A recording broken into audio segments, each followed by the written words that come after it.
Seorang pria di Palembang terekam CCTV mencuri 7 karung plastik di sebuah toko dengan total kerugian korban mencapai 10 juta rupiah.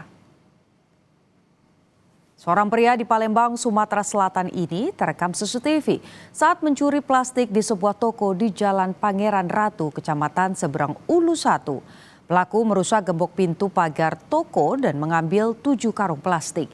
Berdasarkan rekaman CCTV, polisi mengantongi identitas dan langsung meringkus pelaku.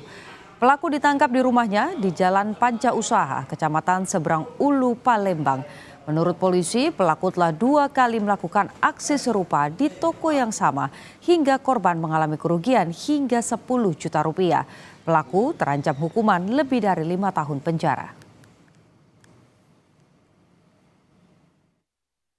Jadi pelaku melakukan pencurian dengan cara membuka gembok pagar, kemudian masuk ke dalam pekarangan gudang, mengambil kurang lebih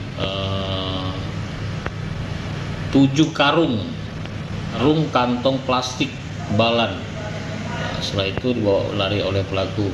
Atas peristiwa tersebut korban mengalami kerugian berupa kantong plastik balan ditaksir 10 juta rupiah.